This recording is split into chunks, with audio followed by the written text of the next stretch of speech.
There is a place deep in the ocean where pressure is 1,000 times stronger than that we're used to at the surface. This force is enough to turn an unprotected human into dust instantly. Well, maybe more like mud. Anyway, that's why explorers need some serious preparation and equipment to survive in such extreme conditions down in the Mariana Trench. It is as wide as 20 national malls in Washington, D.C., and about 1/5 as long as the diameter of Earth. People who went all the way down describe it as a chilly, quiet, and very peaceful place. They saw a bright blanket of red and yellow rocky outcrops, and there was a whole variety of unique, small, translucent animals. The popular myth is that more people have gone to the moon than to this deepest place on Earth is not true, though. In total, 24 humans flew to the moon, and at least 27 brave souls dove down to the Mariana Trench. Most of them were explorers and not proper scientists. They just go there for the thrills and also to collect video evidence of different wildlife, geological formations, and human-made objects. Humans started traveling around space and into the ocean depths at around the same time. The first moon landing was in 1969. And the first person to go down the Challenger Deep, the deepest part of the Mariana Trench, did so in 1960. This unusual location got its name after the British ship HMS Challenger, which first located this massive drop in the ocean floor at the end of the 19th century. It would take 8 more decades before the first human went down to it. Explorers didn't manage to do it in a conventional submarine. They used a type of submersible called a bathyscaphe. The Swiss oceanographer Auguste Piccard designed his own in 1953. 7 years later, the submersible managed to do the impossible.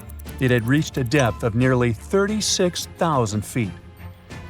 But what explorers saw was merely a fraction of the trench's full size.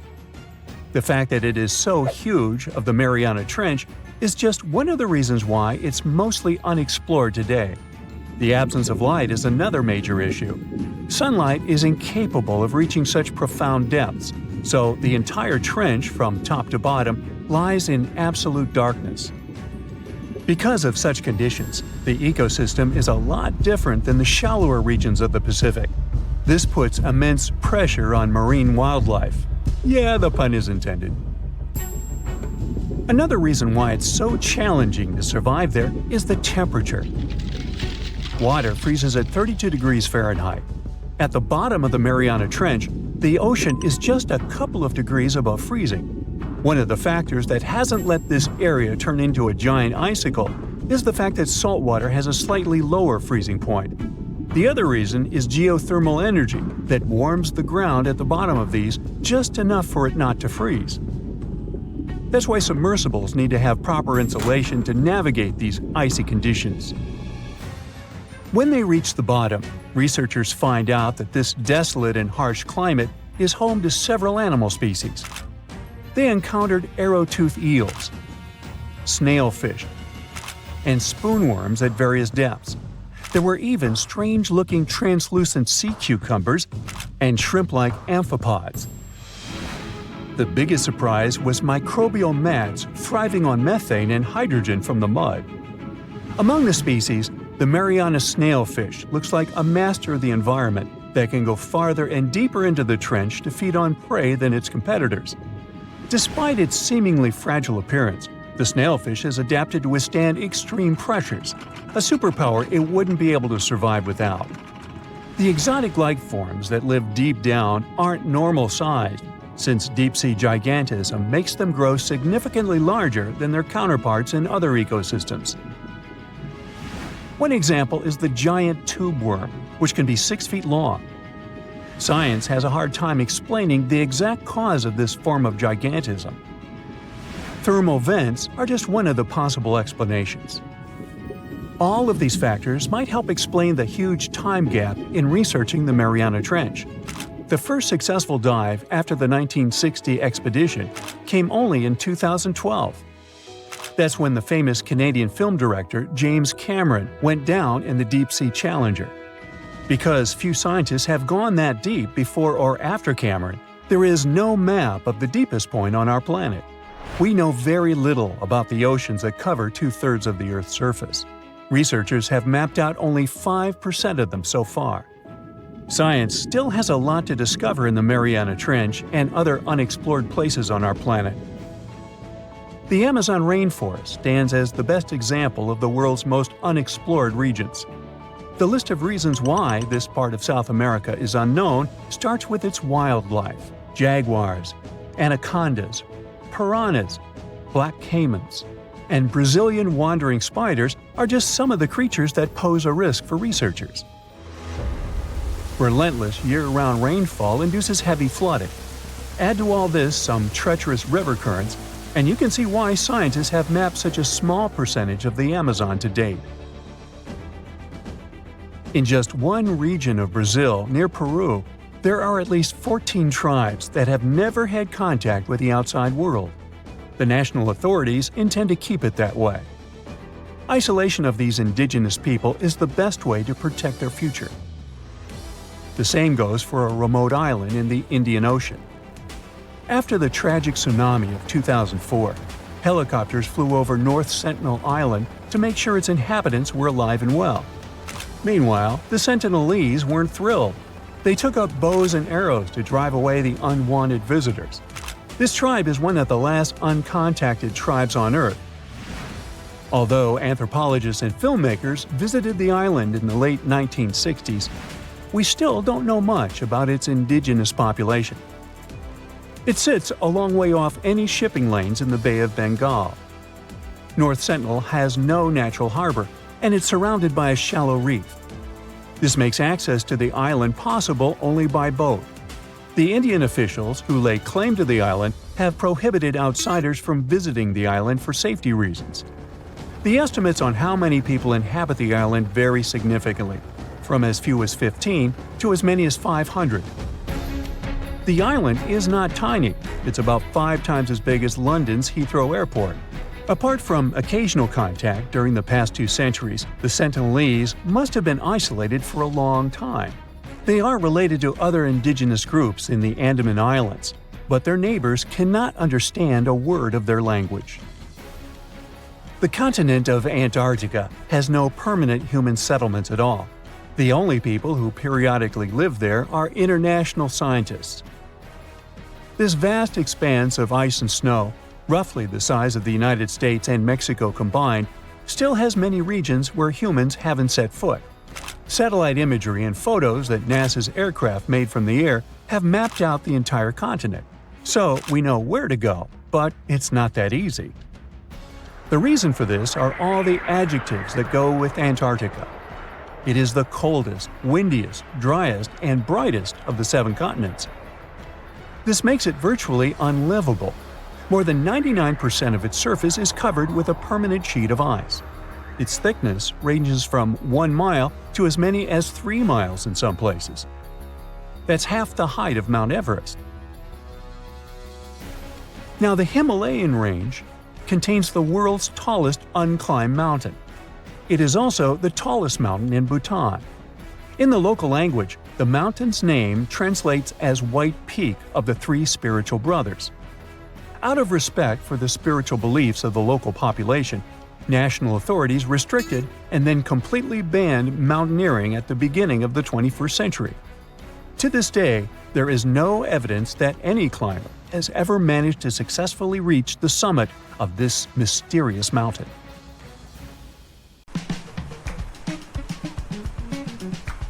Can you swim? Good. Because you're going on a journey to the deepest point of the Pacific Ocean. Now put on your flippers. The very bottom of the Mariana Trench is awaiting. Now get in the water. Really, come on. All right. 1 foot underwater. That's the depth you can swim with no special gear like a mask. Hey look, must be some tourists. Or whales. 10 feet underwater. That's a little deeper than the public pools and beaches around the United States. You can see colorful fish and even phytoplankton that feed on the sun's rays.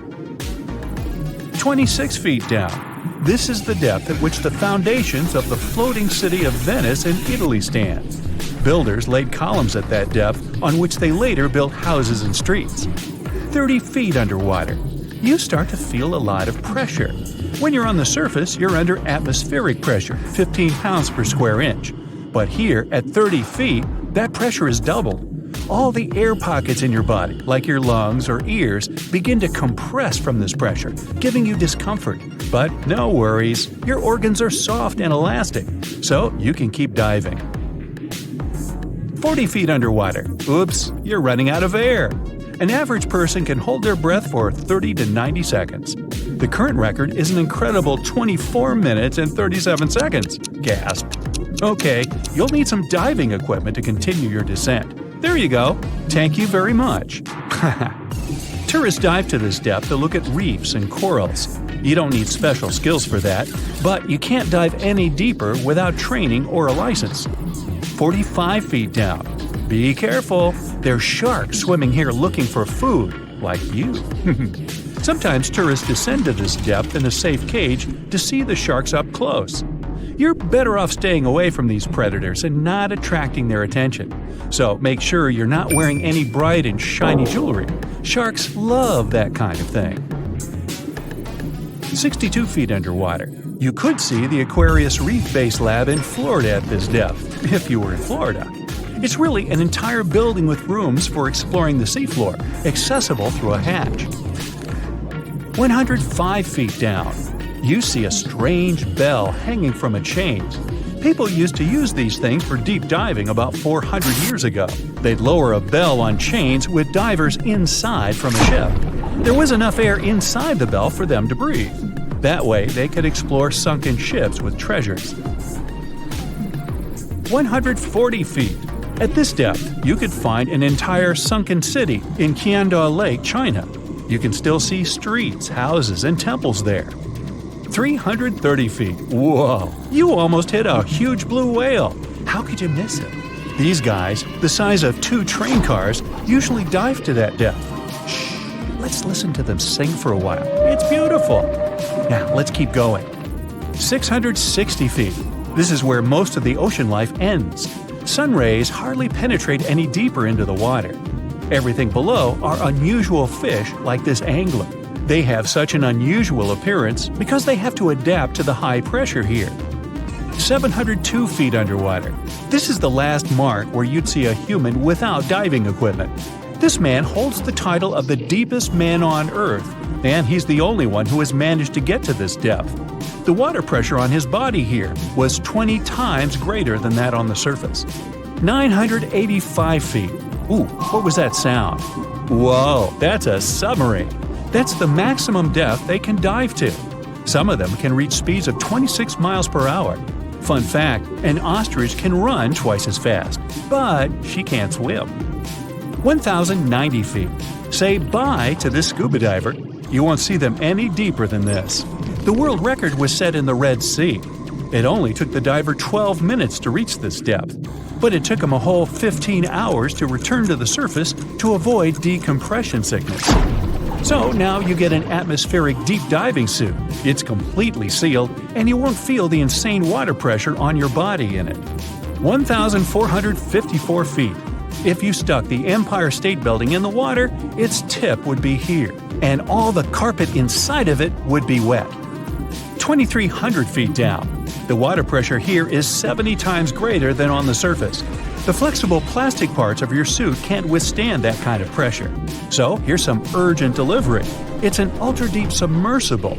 Now you can continue your dive all the way down. 2,717 feet. Here you'd see the tip of the tallest building on Earth, the Burj Khalifa. Alright, who's sinking all the tall buildings around here? 5,387 feet. This is the depth of one of the oldest and deepest lakes in the world, Lake Baikal. Its area is slightly larger than the entire country of Belgium. 8,040 feet. That's the record depth the Perdido oil platform reaches in the Gulf of Mexico, and its above-water part with 3 decks is almost as high as the Eiffel Tower. 11,962 feet. This is the average depth of the Atlantic Ocean. You can see a huge tube as wide as a giraffe's neck, and it just seems to be endless. True, this cable connected Europe and North America and used to serve for telegraph communications. 12,303 feet underwater. Suddenly, in the darkness, you see the outline of a ship. No way! That's the Titanic itself. The intense water pressure would crush a person at this depth, so you can only dive down to the Titanic in a submarine. 13,123 feet. Whoa! Here would be the end of the deepest mine in the world, Imponen Gold Mine in Africa. But you still have deeper places to go. Let's speed up. 20,000 feet. Here you can see the deepest debris of an old ship. The USS Johnson sank more than 70 years ago. You can still clearly see the number 557 on its bow. 26,200 feet. Here, in this total darkness, you'll find the deepest fish in the world, the Mariana snailfish. They're as long as a domestic kitten and have almost transparent skin. Their eyes are poorly developed for vision because the sunlight never reaches this deep. 29,030 feet.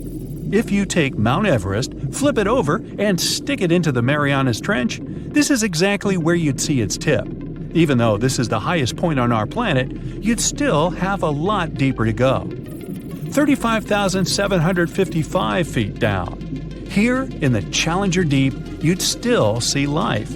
You'd need a microscope for that, though. Bacteria living here feed on organic molecules, similar to oil. A little deeper? Congrats! You've touched the bottom. It's 36,070 feet deep. The pressure here is 1,071 times higher than on the surface. But you're not the first person to have been here. One of the last expeditions to the bottom of the Mariana Trench was in 2012. An American filmmaker descended here in a submarine he designed himself. But the pressure broke some of the engines, so it was hard for him to maneuver here. The sonar was also damaged, and some of the batteries drained. He was in the Challenger Deep for about 3 hours and took many pictures and videos. If you look closely at the bottom itself, you can see bubbles. It's carbon dioxide and liquid sulfur. It's freezing here because of the extreme pressure and temperature close to freezing. But there's still life here in these harsh conditions. The 3 microorganisms are most common here: xenophytophores, amphipods, and small sea cucumbers. There's so few of them because they don't have enough food down here. Usually, there's a lot of palm leaves on the ocean floor, which get there from the land. But the Mariana Trench is 124 miles from the nearest islands. So the only food here is old plankton and fish scales from the ocean's upper layers. But it needs to travel tens of thousands of feet to become food for the bottom dwellers.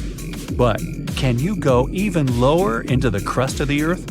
Well then, you'll need to unleash your giant drill and fire up the jet engines. You're pushing another 36 miles through the Earth's crust, and here is its edge. You've entered the upper mantle. It's an ocean of hot lava, 1,800 miles deep. You have to literally swim through this, reaching the outer core, another 1,400 miles deep. Then you reach the inner core, another 755 miles, and congrats! You're at the very center of the Earth. I hate to ask, but how do we get out of here? You have an hour before you take your last breath, even though just a second ago you were perfectly healthy and nothing posed any danger to your life. Well, the good news is your life can still be saved. Effective antivenoms are available, but if you choose to neglect the sting, you'll bite the dust for sure. This camouflage artist is the world's most lethal fish. In total, there are around 1,200 venomous fish on our planet, but the stonefish is the toughest one. They've got 13 dorsal fins that can inject extremely poisonous venom. Remember I mentioned camouflage skills? It's the main twist to this story. You see, unlike sharks or any other predator fish, the stonefish won't attack you. It's not a predator, it's prey. So, to stay safe, it needs to somehow protect itself. Thus, it developed a super skill of turning into a stone, sort of. So, if you ever get stung by this guy, it's not because it's aggressive, it's because of an unfortunate course of events. Most people had this unpleasant experience just because they accidentally stepped on a stonefish while it was pretending to be a stone or coral on the bottom. As you might have guessed, something that can easily pretend to be a stone doesn't exactly look cute. These guys are scaleless, their skin is covered in multiple warts, and they are multicolored. You can see shades of gray, brown, and patches of orange, red, and yellow. Sometimes they can even be covered in algae. They occupy quite a large territory in the Indo-Pacific Ocean, which means they're everywhere, from Mauritius to Queensland in Australia. Okay, we're going to need a disclaimer here. This fact is very sensitive, but if you want to live your life long and healthy, I suggest you don't skip it.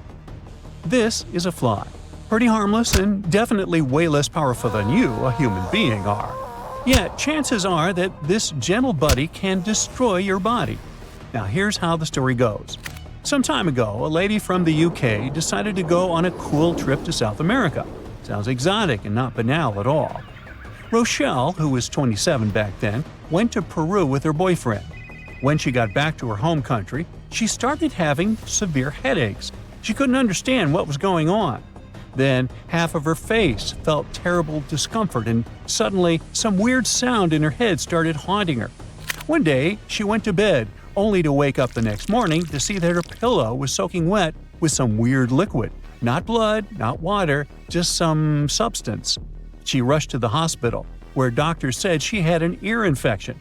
But when doctors looked closer, they saw a hole in her ear canal.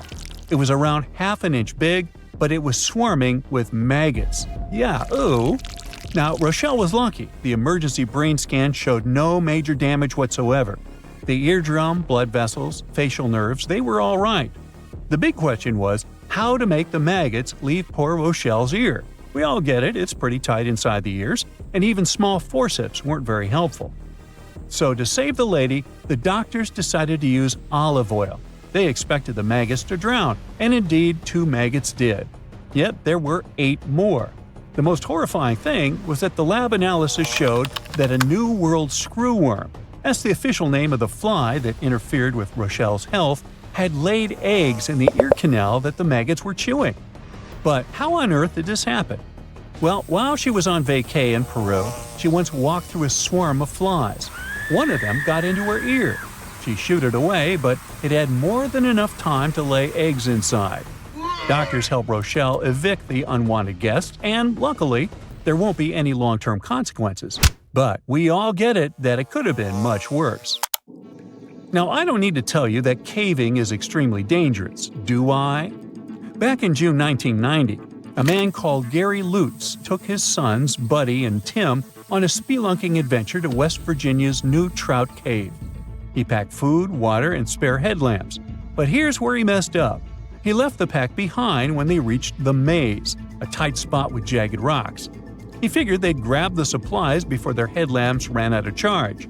Oops, bad move. The boys' headlamps went dark soon after, and their attempts to backtrack got them lost. Then, Lutz's headlamp ran out of charge too, plunging them into total darkness.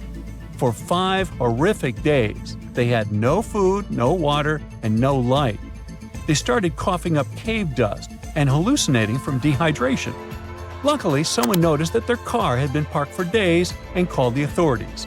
The rescue team pointed out that the family had broken the cardinal rules of caving. Always carry 3 sources of light each, and always tell someone where you're going and when you'll be back. Sadly, some tourists never go back from vacation. They become statistics. And some people sometimes have a narrow escape from the Grim Reaper without even knowing it. Just an example here. A tourist in Australia filmed themselves handling a super dangerous creature and uploaded the footage to Reddit. In the video, the tourist is holding a blue-ringed octopus, with Mandarin writing on the screen saying, "Such a beautiful octopus." After filming, they shake the octopus off their hand and luckily put it back into the water before it could sting them. The thing is, the blue-ringed octopus is one of the world's most dangerous marine animals. It packs enough venom to make 26 adults kick their buckets. The tourist had no clue how dangerous it was. People on Reddit were freaking out. One person commented, "Do they even know how lucky they are to be alive after doing something that monumentally stupid?" A woman from New Hampshire got some nasty burns after veering off the trail in Yellowstone National Park and falling into scalding water near the Old Faithful geyser. The 60-year-old, along with her husband and their dog, had left the safety of the boardwalk and was walking off the designated trail near Mallard Lake Trailhead when she broke through the thin crust over the water. She ended up with second and third-degree burns on her lower leg. Luckily, her husband and the dog were fine, but the lady was rushed to a hospital for treatment. Now, park officials are reminding everyone to stick to the boardwalks and trails in hydrothermal areas and be super cautious. The ground there is fragile and thin, with scalding hot water just below the surface.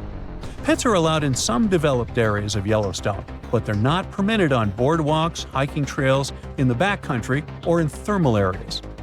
Hot springs in Yellowstone have injured and made people meet their early demise more than any other natural feature.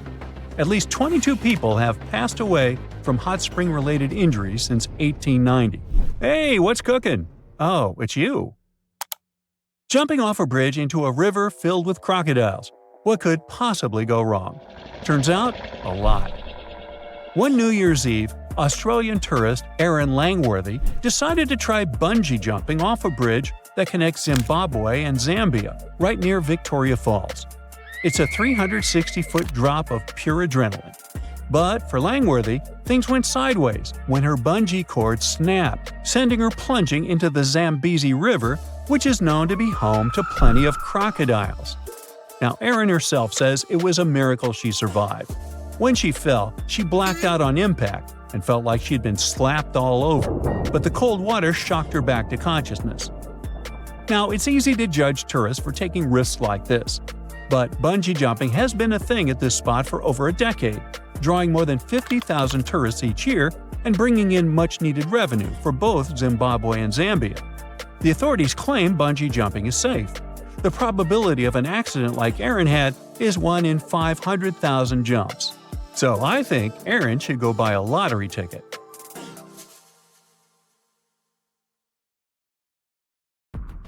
What's the scariest predator under the ocean? The crocodile? I don't think so. Loch Ness Monster? Please, it never existed. How about the Kronosaurus? Well, it is extinct, but you might be onto something. Let's take a look at what it'd be like if these creatures were still around today. First things first, what on earth was it? The Kronosaurus was a marine carnivore that lived in the cool, high-latitude Eromanga Sea. It covered vast areas of inland Australia between 90 and 120 million years ago, during the early Cretaceous period. Near-complete fossils of the creature were also found near Colombia, which is a country that has a noted connection to prehistoric reptiles and turtles. This fact makes it extremely possible that the monster I'm about to describe existed worldwide. You might have heard saurus and thought, oh, it's a dinosaur. But these were actually reptiles. They were the largest member of the Plesiosauridae family, referred to as plesiosaurs. Fossil evidence suggests they weighed over 20,000 pounds and were roughly 30 feet in length. Just to put that in perspective, the longest crocodile ever measured was a saltwater crocodile by the name of Lolong from the Philippines. It was 20 feet in length and weighed just under 2,500 pounds. And that's still 10 feet shorter and incredibly lighter than the average Kronosaurus, making the crocodile seem like nothing more than a glorified goldfish in comparison. Despite its terrifying length, the most physically daunting feature of the Kronosaurus was its head. Its skull was about 8 feet long, which was actually proportionally large given the size of its body length.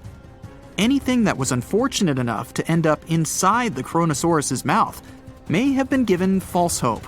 After all, the teeth of the beast weren't actually that sharp. On second thought, I take that back. I wouldn't feel confident around a toothless snake, let alone being inside the mouth of this monster. But it's true that the Kronosaurus's teeth weren't sharp, especially when compared to other carnivorous reptiles, such as crocodiles and alligators. The teeth of this prehistoric sea creature were instead conical. This means that they were cone-like in shape. Unfortunately, this lack of sharpness didn't make them less dangerous. The teeth were enormous and could be up to 12 inches long from the crown tips to the bottom of the roots. This obviously meant that the Kronosaurus had an extremely powerful bite. It was estimated to be up to 30,000 newtons, which is almost twice as powerful as the bite of a large saltwater crocodile. Because of the bluntness of their teeth, they weren't suited for twisting their prey once in their grasp, but the size and shape of the teeth made them perfect for simple open and shut biting. They would have had no problem crushing hard objects such as the toughest of shells any sea turtle could offer. Just like crocodiles, the Kronosaurus is believed to have had a short neck. This may have been an adaptation to allow the beast to successfully catch small, evasive animals. Their body, in general, was fusiform and streamlined. This means it was narrowed at both ends and had very little resistance to the flow of water. The Kronosaurus was also equipped with 4 paddle-like limbs. The hind limbs were larger than the front ones. They could span approximately 7 feet in diameter. All in all, this set the Kronosaurus up to effortlessly propel itself through the waters and be an ultimate predator. Predator X, if you will? That's the name that was given to the fossil of a creature discovered near Svalbard, a Norwegian island group, in 2009. The fossil was identified as a 50-foot-long, 100,000-pound monster with a bite force of 33,000 pounds per square inch. This might be the highest bite force of any known animal. Although Predator X is yet to be classified as any specific type of animal, it was definitely a plesiosaur like the Kronosaurus. And even if it wasn't Predator X, the Kronosaurus was still most definitely a ferocious titan when it roamed Earth's oceans. The Kronosaurus actually got its name from the Greek mythological figure of Kronos, the father of Zeus. Kronos was viewed as a titan from a generation of super powerful beings. So what was it that the Kronosaurus, this terrifying monster, actually feasted on to satisfy its appetite? This creature was known to eat sea turtles, squid, and other larger marine reptiles of that time, such as elasmosaurids and ichthyosaurs. This suggests that if crocodiles existed in the realms of the Kronosaurus, they too might have turned into lunch for the beast. There's evidence from the fossil remains of the Kronosaurus that suggests that they also feasted on sharks, which I know is a disappointment to those of you who view that beast as the king of the ocean. Not when the Kronosaurus was around, my friend.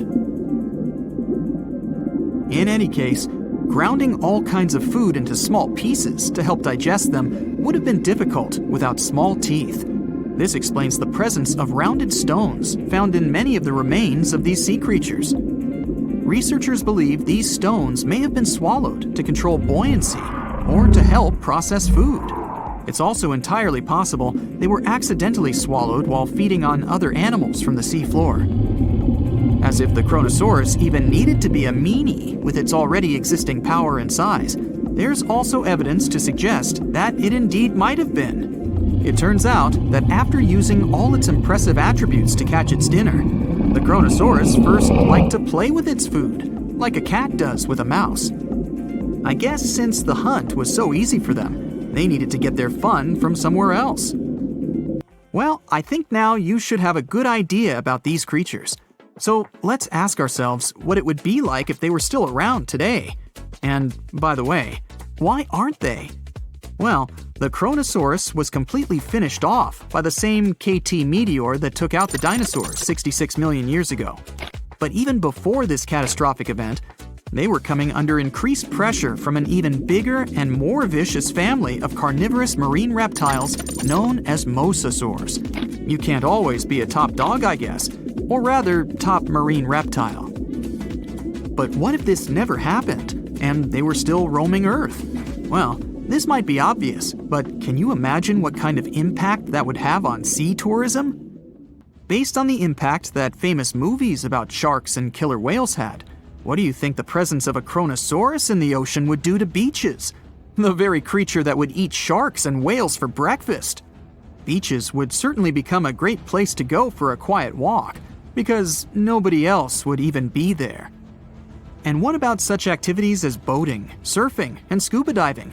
You think anyone would dare try them, knowing that this 30-foot beast could be lurking beneath them? Let's give humans some credit and assume most of them wouldn't. This would cripple the global sea tourism industry, which is responsible for earning roughly $143 billion every year.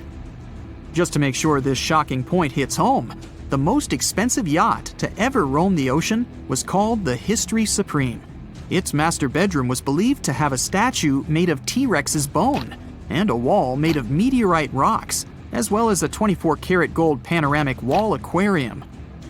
Anyway, this yacht was worth nearly $5 billion, meaning you could buy 38 of them with the money lost and potential damages to sea tourism caused by the Kronosaurus. I'm sure that the yacht's owner was happy the beast never made an appearance in their luxurious aquarium. So luxurious, in fact, that some people believe the History Supreme, reportedly owned by some business genius from Malaysia, never even existed. Rumor has it that it was simply an elaborate hoax fabricated by the supposed designer. Anyway, I don't think the trouble would just stop there. People could actually be in serious danger, regardless of being near the ocean or not. No, I'm not about to tell you that this thing would grow legs, adapt to living on land, and start picking us off one by one. At least, I hope not. I'm just going to point out the damage that the Kronosaurus would inflict through its devastating impact on sea trade. In America, ocean transit accounts for 76% of national trade. On top of this, more than 100 vital pharmaceutical products originate in the sea. I'll also state the obvious and point out that the ocean is a huge food source for us humans. The presence of the Kronosaurus could have a great impact on our relationship with the ocean, something we usually take for granted. Scientists have finally solved the Loch Ness Monster mystery. Here's the spoiler, you ready? It's not a real monster. It's probably a dinosaur that survived through the ages, or just a bunch of debris floating on the water. Thanks to many findings on the Loch Ness creature, we have proof of another story to tell you. It was 1933 when a man named George Spicer and his wife were driving along the shores of Loch Ness. That's when they saw something massive with a long neck moving across the road. It looked like a creature straight out of the prehistoric era, a dinosaur-like beast unlike anything they'd ever seen. That was the moment that Loch Ness Monster theories started spreading around like wildfire. One of the most famous Loch Ness Monster sightings came just a year later, in 1934, when a man took a photograph that became the most well-known image of Nessie. That's the nickname she was given. She? Anyways, the photo, known as the surgeon's photograph, showed a long-necked creature rising out of the water, and for years it convinced people that the monster was real. But years later, the truth came out. One of the men who helped take the photo confessed it was all a hoax.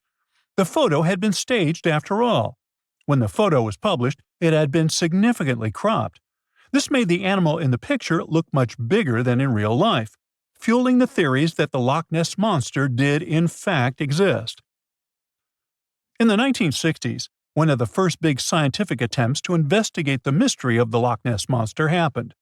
A research team took sonar equipment to the lake and spent hours scanning the waters in search of evidence of large creatures.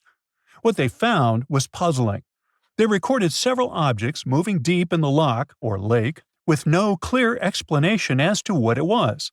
Though the team didn't manage to capture anything definitive, this sighting helped fuel the belief that there was indeed something massive living in Loch Ness.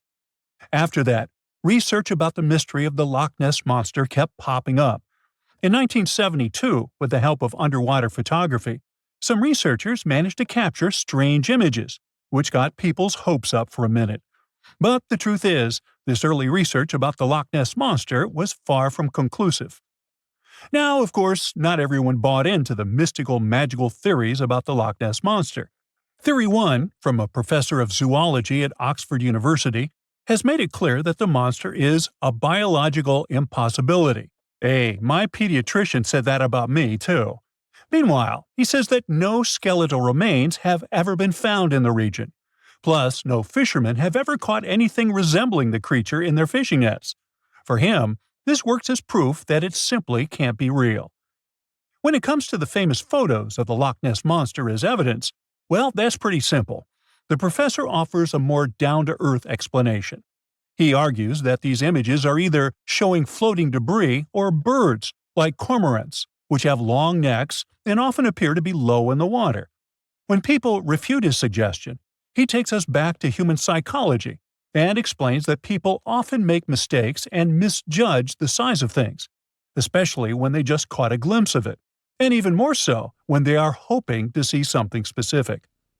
Now, many of those alleged photos depict an animal with a long neck and a small head, which has led some to believe that what they're seeing is a plesiosaur, a giant marine reptile that lived 215 million years ago and disappeared with the dinosaurs.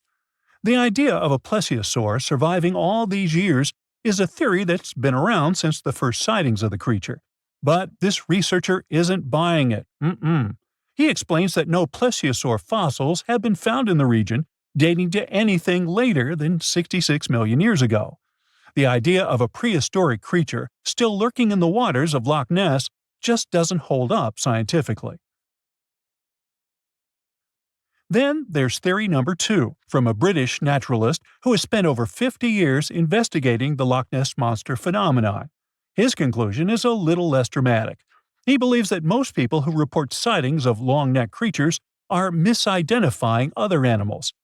He suggests people think they are seeing a sea serpent. Reports of sightings from the Loch Ness Monster have been around since the 6th century CE, long before they were distilling Scotch whiskey or other explanations.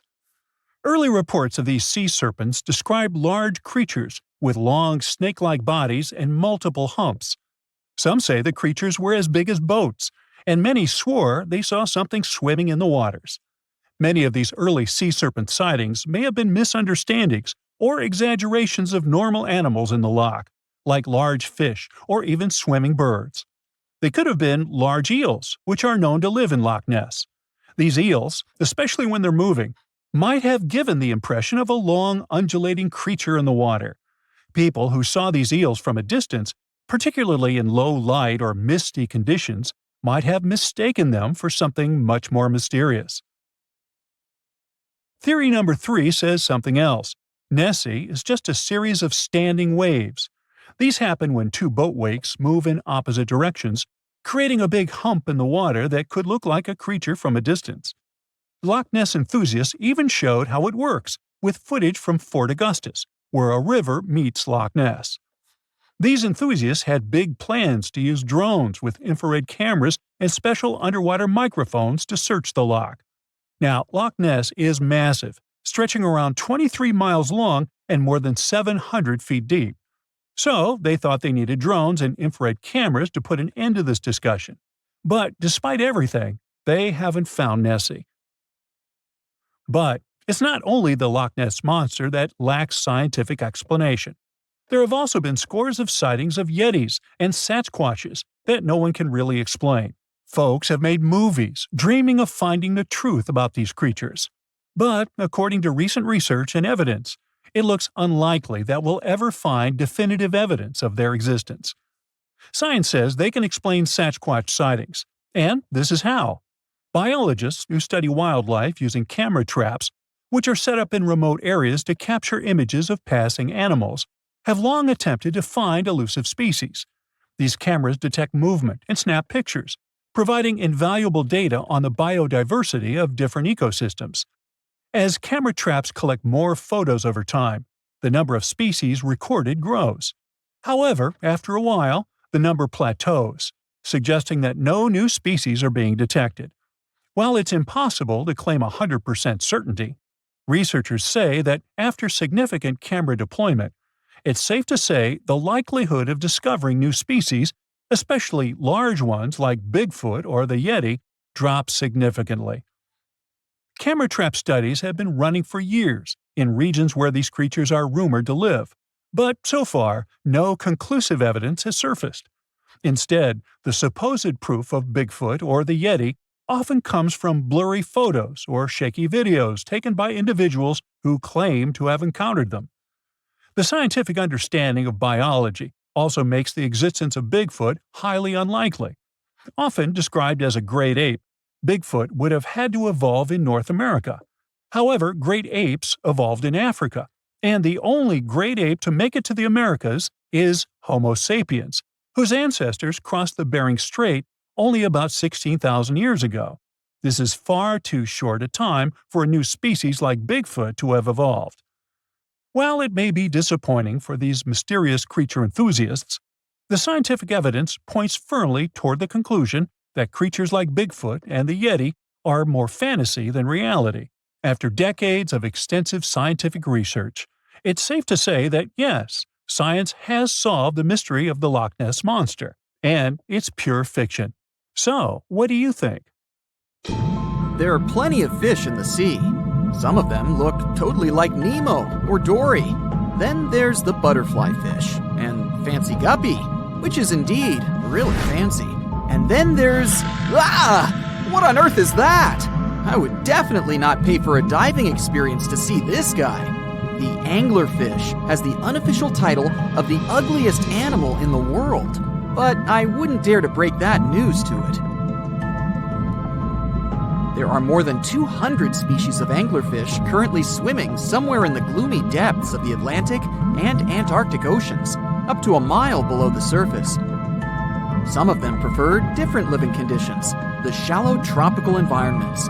Different kinds of anglerfish vary in shape and size, from the famous black sea devil to frogfish, monkfish, footballfish, goosefish, batfish, and sea toad. The larger ones can be half as long as a full-sized bed, but most are less than a foot long.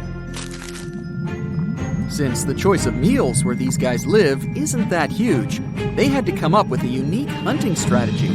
They don't waste their priceless life energy on following prospective prey. Instead, they use a piece of dorsal spine that sticks above their mouths like a fishing pole, hence the name of the fish. There's a sac of bioluminescent bacteria that glows brightly in the dark at the end of that rod.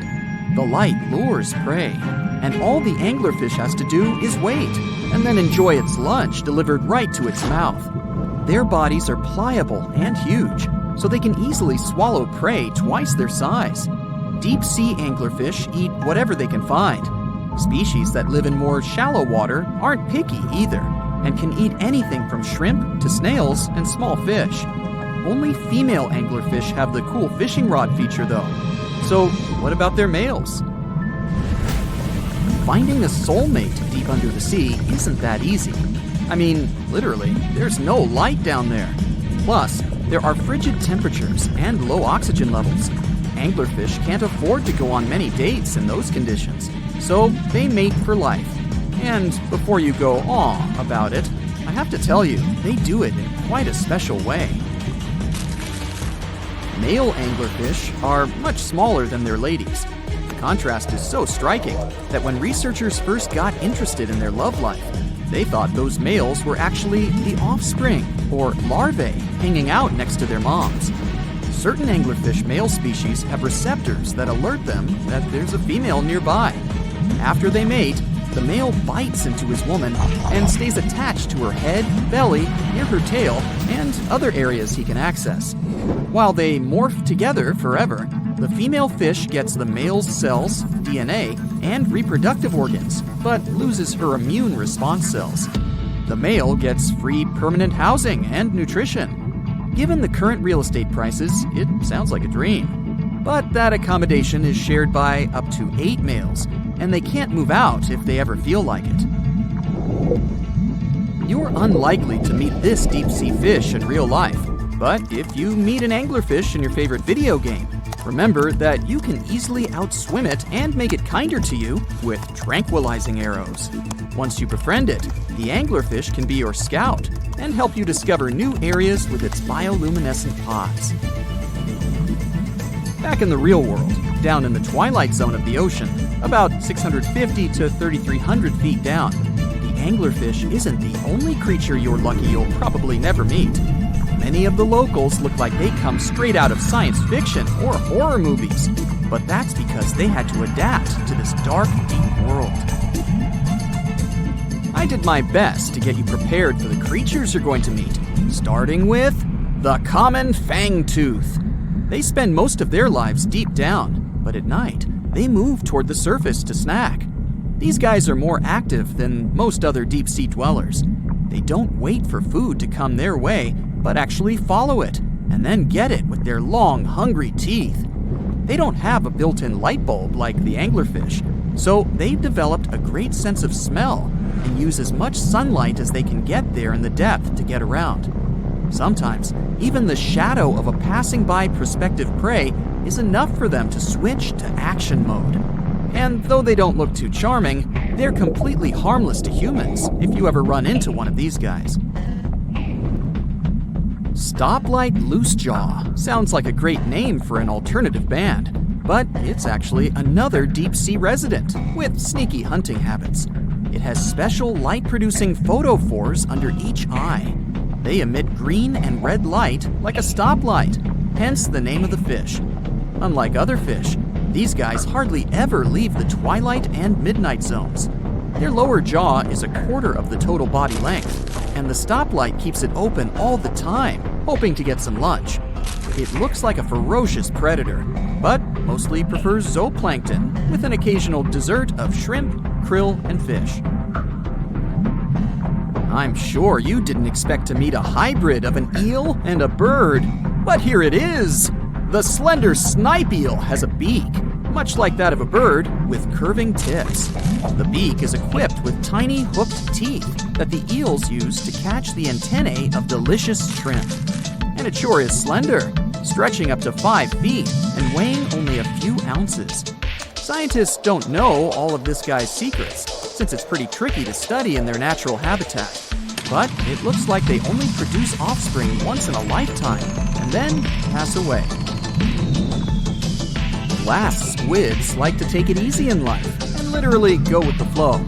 They're filled with a solution which is lighter than water, so they don't have to make any effort to move around the deep sea looking for food and partners. These creatures are transparent, so they blend into any landscape and don't even cast a shadow while moving. Talk about a great survival tactic. If danger finds it anyway, it can transform into a lumpy ball, pushing its head and tentacles into its mantle cavity. It can also release ink into the mantle and go from transparent to black. The same ink can protect it against hungry whales and seabirds. Another tactic they use to scare off predators is to activate their light-emitting organs around their eyes. I'm getting hungry. Maybe I can snack on this sea cucumber. Ouch, it's moving! So I guess it doesn't belong in a salad after all. These soft-bodied fellows live in all parts of the ocean, from shallow waters to the deep underwater world. Most of them slowly move around with their tiny feet, but some crawl around by flexing their bodies. Sea cucumbers can shed their internal organs when there's a predator approaching. Those sticky organs distract the intruder, and the happy cucumber moves on and just grows the organs back. What's that glistening in the distance? Looks like someone dropped gems in the water. That's a sea sapphire, also known as the most beautiful animal you've never seen. Some males of this type of copepod can change color from deep blue to purple, red, or gold. 1 second later, it's gone. And it's back, shimmering bright. The secret to this magic is that their bodies are transparent and reflect light differently at certain angles. It looks like it's their way of communicating between each other and attracting mates. Female sea sapphires don't have the same superpower, but their eyes are bigger compared to males, probably to spot them from a distance. Males roam wild and free, and their ladies stay in the crystal palaces of strange barrel-shaped jellies called salps. Now imagine a creature with a body that is reminiscent of a cuttlefish, with eyes sticking out from stalks like a funky headband, fins on its tail, and a long skinny nose ending in a mouth full of teeth. Or maybe this thing could be a claw. Yep, the Tully Monster is on the move. It's definitely one of those freaky creatures you wouldn't like to face while scuba diving somewhere. Luckily, it went extinct 300 million years ago. This unusual marine beast was discovered in the 1950s in Illinois, and scientists couldn't even agree what it really was. Some thought it was a vertebrate, which means a group of creatures with a spine, like us humans. But a team of researchers in Japan studied many fossils of the Tully Monster, using advanced laser scanning technology to check them in detail in 3 dimensions. There's still a lot they don't know about the Tully Monster, but they managed to realize it didn't have any spine at all. Now the next step was to see what type of invertebrate it was. Could it be vertebrate-like, such as a land sled? Or are we talking about something closer to snails and worms? They also discovered the creature had segmentation in the head area that extended from its body, and that's not something bony creatures have. Still, in recent years, some researchers had the idea the Tully beastie could be related to jawless fish, such as lampreys. These fellows belong to the most ancient group of vertebrates, and are not pleasant to see either. In the case of lampreys, we're not talking about extinct animals. They're still out there somewhere, wandering the ocean and scaring other animals, or you, if you see it in the northern and western parts of the Atlantic Ocean where they live. And they've been here really long, even before the dinosaurs. A long time ago, long before humans or I even existed, there were Eurypterids, weird creatures from a group we call arthropods, which includes spiders, insects, and crabs. But Eurypterids were unlike anything you've ever seen before. They had a body shape similar to horseshoe crabs, with many segments that made up their body. Instead of legs, they had special appendages at the front that acted like oars. Some even call them giant scorpions, but most Eurypterids were actually quite small, except for this special one, which was truly enormous. It could grow to a staggering length of about 8 feet. Wow! The next time you see a crab scuttling along the beach or a spider swimming its web, remember, we're lucky we only got mild versions of their ancient relatives, which, by the way, disappeared hundreds of millions of years ago. Whew. Now, some Eurypterids were pretty fierce and fast predators. They would swiftly swim after their prey, chasing them down in the water. Others were more like scavengers, living on the bottom and feeding on whatever they could find along the way. They had a taste for the leftovers, like some sort of cleanup crew of the ancient oceans. Eurypterids love to spend their time in brackish water environments. It's water with more salinity than fresh water, but still less than seawater. Now imagine you're just floating around and all of a sudden you see this guy. No, it's not some weird tiny spaceship, and you won't see it floating in space, even though that's where it would perfectly fit in, as some weird creature from another planet you'd see in sci-fi movies. You'd actually see it floating in the sea because we're talking about a really small animal with enormous eyes called Dollocaris. Each of its eye bulbs was about a quarter of its whole body length. That's what gives it that space look, like it might live on one of the oceans under the surface where we look for life, like Europa, one of Jupiter's moons, or Titan, Saturn's biggest moon. I could easily imagine creatures like Dollocaris giving us a warm welcome once we get to Mars, too. Dollocaris had great vision. It would keep a keen eye out for any movement in its surroundings. Once it noticed something, it would swiftly launch its spiky appendages forward. At first, these things looked like tools for fixing stuff, but Dollocaris actually used them to capture smaller arthropods. The unusual thing is that even though it had such great eyesight, Dollocaris still spent most of its time catching prey in brighter waters near the surface. And yet, scientists found its fossils in the rock layers that are more often associated with darker environments, where animals such as deep-sea crinoids and vampire squids reside today. It's confusing. But one of the explanations for this says it's possible these deep-sea creatures actually lived in shallower waters in the past and later ended up in the depths as the geography of our planet changed over time. No one knew what Dollocaris really was. It could belong to a group of arthropods, and it seems to me that's where most of the world's weirdest creatures are.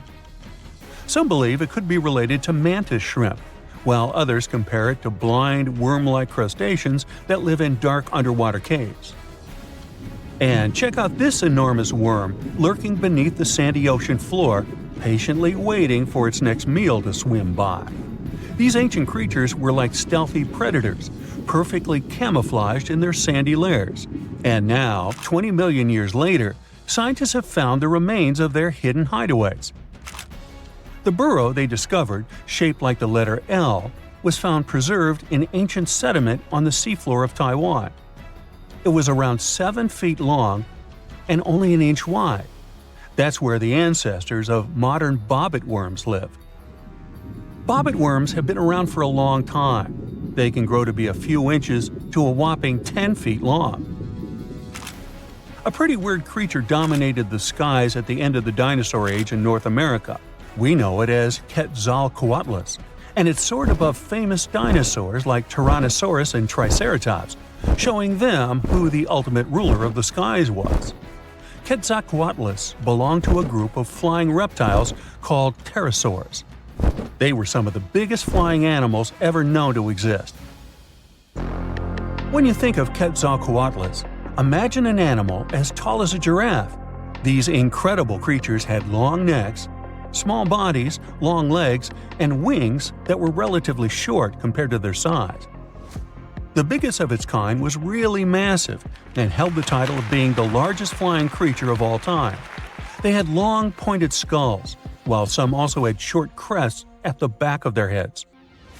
And for a long time, researchers were confused about how these giant pterosaurs hunted for food. At first, some even believed that Quetzalcoatlus and its relatives were like giant vultures that scavenged the remains they would find around. They drew such a conclusion because Quetzalcoatlus fossils were found inland, away from the coast where other big pterosaurs were found, such as the crested pteranodon. Plus, many thought these fellas were skilled at skimming, which means lurking over freshwater systems and catching fish. But it appears these massive animals were actually predators with excellent hunting skills. The exact technique they used to catch their prey remains a mystery, though.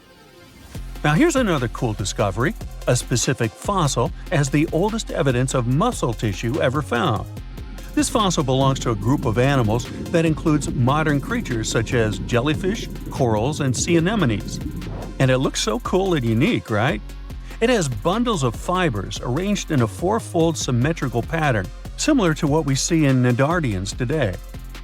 This arrangement is different from any other fossil from that period. Now this fossil may look weird, but it helps us understand the evolution of muscle tissue in animals. All of us actually, got new options for discovering different feeding strategies and generally new things to do thanks to mussels. And it's not like scientists usually get to study fossilized mussels. It's more that they learn about that based on how animals feed, reproduce, move, and do other things. So this cool fossil suggests animals may have had an earlier origin than we used to believe.